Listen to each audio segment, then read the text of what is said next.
오늘은 마태복음 9장 17절 새 포도주는 새 부대라는 말씀으로 하나님의 말씀 전합니다. 새 포도주를 낡은 가죽 부대에 넣지 아니하나니 그렇게 하면 부대가 터져 포도주도 쏟아지고 부대도 버리게 됨이라. 새 포도주는 새 부대에 넣어야 둘이 다 보전되느니라.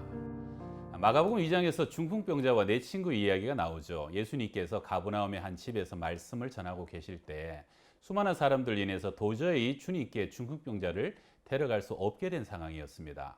보통 사람 같았으면 그냥 포기하고 돌아갔을 법한 상황인데 내 친구는 아무도 생각하지 못한 것을 생각해냅니다. 마가복음 2장 4절 그 계신 곳에 지붕을 뜯어 구멍을 내고 중풍병자가 누운 상을 달아 내리니. 여러분, 믿음의 혁신이란 단어를 붙이자면 이보다 더 적합한 예가 있을까요? 그는 그 내 친구가 정말로 친구를 사랑하는 마음으로 기도했을 것이고 그 기도 중에 하나님은 그들에게 혁신적인 지혜를 주신 것이라고 믿습니다.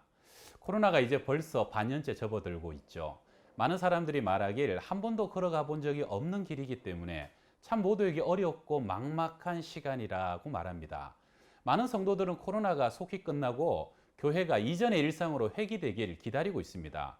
그런데 시간이 흐를수록 예전으로 회귀할 확률은 점점 더 줄어드는 것 같습니다.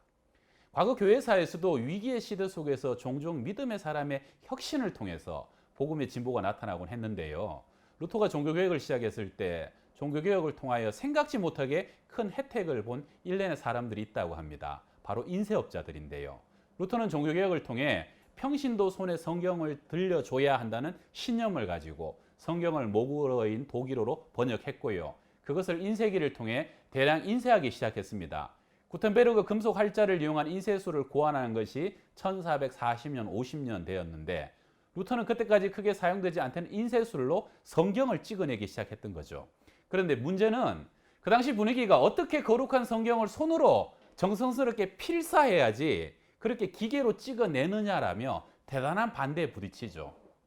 그러나 루터는 이것이야말로 정말 하나님이 원하시는 뜻이라고 생각했고요. 성경을 대량 생산하기 시작했는데 당시로서는 혁명적인 일이었습니다. 결국 역사는 루터의 그런 결단과 용기를 오늘날 높이 칭송하고 있습니다. 18세기 영국 부흥운동을 주도했던 존 웨슬리도 그때까지 교회가 하지 않았던 노방전도를 시작합니다. 구령의 열정, 복음 전도의 뜨거운 열정이었죠. 근데 당시 교회의 반응은 냉담합니다. 어떻게 길거리에서 격도 없고 권위도 없이 하나님의 말씀을 전할 수 있냐는 겁니다.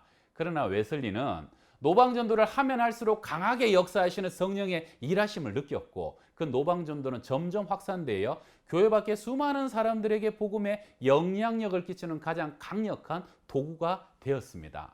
흔히 위기의 때는 기회의 때라고들 말하지요. 위기는 주님 안에서 새로운 기회가 되고 기회를 잘 선용할 때 하나님은 새로운 부흥을 우리에게 허락해 주십니다. 그러나 이전의 방법이 아닌 새로운 방법과 비전을 향하여 발걸음을 내딛는 것은요, 참 보이지 않는 많은 압박이 있고 또 과거에 머물고자 하는 영적 관성의 법칙도 작용하게 됩니다.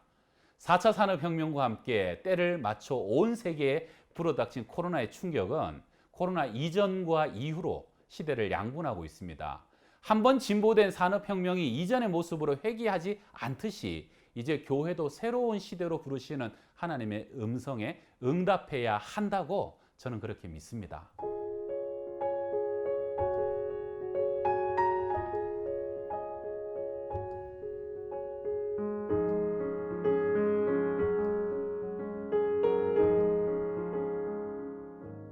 마태복음 9장 17절 새 포도주를 낡은 가죽 부대에 넣지 아니하나니 그렇게 하면 부대가 터져 포도주도 쏟아지고 부대도 버리게 됨이라.